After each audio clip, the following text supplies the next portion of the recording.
Olá, pessoal! Vamos mergulhar direto na nossa análise de hoje sobre a introdução à firtologia. É absolutamente fascinante e com muita energia que a gente vai ver como esse material mapeia de forma super direta a maneira como a nossa maturidade psicológica está totalmente ligada à evolução biológica do nosso cérebro. É literalmente biologia e comportamento de mãos dadas. Para guiar a gente, o caminho está dividido nestas 6 partes. A gente vai desde a raiz do problema até a aplicação diária na prática. Vamos lá? Parte 1. A raiz das neuroses. Bom, vamos entrar de cabeça nesse problema universal, que é a busca ilusória por alguma coisa que preencha o vazio. O material aponta algo que a gente vê todo dia, né? Existe um sentimento enorme de vazio na humanidade. E por que isso acontece? Porque a gente tenta encontrar a nossa completude lá fora, no mundo externo. Seja comprando o carro do ano, buscando status ou uma posição social incrível. Só que no fim das contas, essa busca não cria uma conexão genuína com os outros. Ela só joga combustível na fogueira da nossa necessidade primitiva de aprovação. E o mais louco é que a raiz biológica de tudo isso pode ser rastreada na própria evolução do nosso cérebro. Pensa como se fosse uma escada.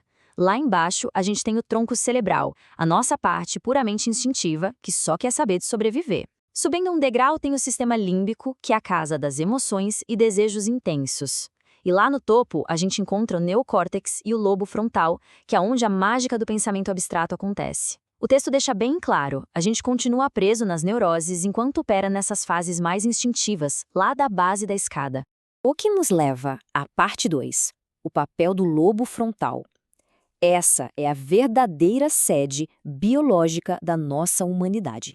É aqui que entra um conceito brilhante, a inteligência moral. O que é isso na prática?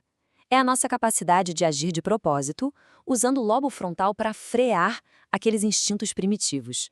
O material enfatiza que, ao estimular essa parte do cérebro, a gente reduz muitos comportamentos ditados por sobrevivência, competição ou proteção. É o controle no volante. Essa comparação na tela mostra um contraste absurdo. De um lado, a reação de sobrevivência, guiada pelo tronco cerebral. Do outro, a ação verdadeiramente humana, com pensamento abstrato e empatia. Essa mudança biológica de sair da reação instintiva para a ação pensada é o que define as verdadeiras virtudes. Parte 3. O inconsciente booleano. Agora a gente vai ver uma mudança de paradigma enorme usando uma analogia com a computação. Agora, o que é realmente interessante sobre isso é que o inconsciente para de ser visto como aquele lugar escuro e misterioso que ninguém entende. A fonte descreve o inconsciente operando de forma algorítmica, super rígida, na verdade, idêntica a um computador. Ele usa a álgebra booleana pura com aqueles operadores clássicos, e, ou e não. E para tirar isso da teoria e colocar na prática, a nossa negação funciona exatamente como a operação lógica não, bloqueando o acesso a uma dor. Já a conjunção opera como um e. Tipo quando a mente junta a raiva e a tristeza ao mesmo tempo durante o fim de um relacionamento, somando as emoções. É matemática mental pura. O que nos traz a equação central do processo? A soma de similaridades. O inconsciente simplesmente soma tudo o que ele percebe como semelhante. Explicando a lógica na prática, imagina o som de uma batida de carro enorme, que seria o nosso evento A, associado ao perigo. Se meses depois a gente ouve um ruído forte de trânsito, o evento B, o nosso inconsciente não pensa duas vezes, ele soma essas duas coisas. O resultado, uma resposta de trauma multiplicada. O mesmo vale para relacionamentos. A mente soma uma nova rejeição com todas as dores do passado. É assim que as neuroses viram uma bola de neve ao longo dos anos. Parte 4. Aceitação versus ressignificação. Essa é a abordagem mais radical que a virtologia propõe, rompendo totalmente com a terapia clássica. O material contrasta muito bem isso. A terapia tradicional, muitas vezes, foca em tentar reinterpretar o que passou, o que pode acabar gerando conflito ou até culpa. Já a virtologia diz não. O caminho é a aceitação pura, o perdão absoluto e o foco total no presente, sem tentar reescrever o que já aconteceu. Então, o ponto crucial aqui é o seguinte: memórias não mudam. Elas foram formadas pela experiência vivida e pronto. Tentar forçar uma alteração no passado só gera um atrito mental gigante. A paz real só vem quando a gente aceita a realidade exatamente como ela foi e decide viver única e exclusivamente no aqui e no agora.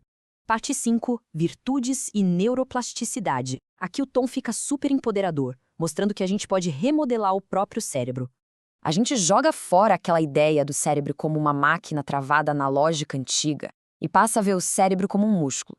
E como todo músculo, ele pode ser treinado.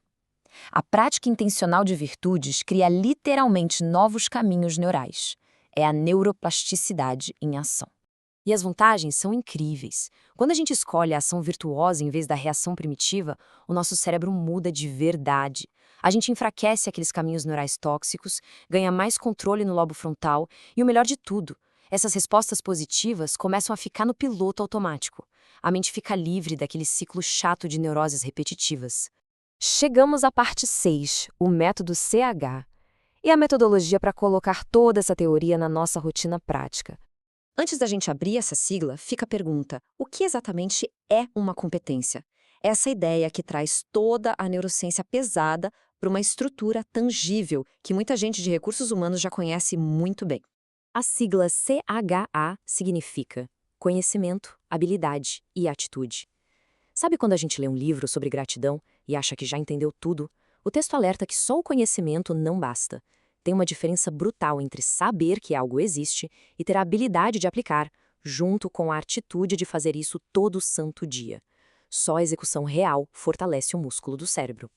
Para isso, a vitologia tem um protocolo de 14 dias para cada virtude estudada. É algo estruturado. Primeiro, ler o conceito. Segundo, refletir e meditar sobre aquilo. Terceiro, colocar no papel um plano de ação muito específico. E, por último e mais importante, executar de fato na vida real. É assim que a mudança biológica acontece.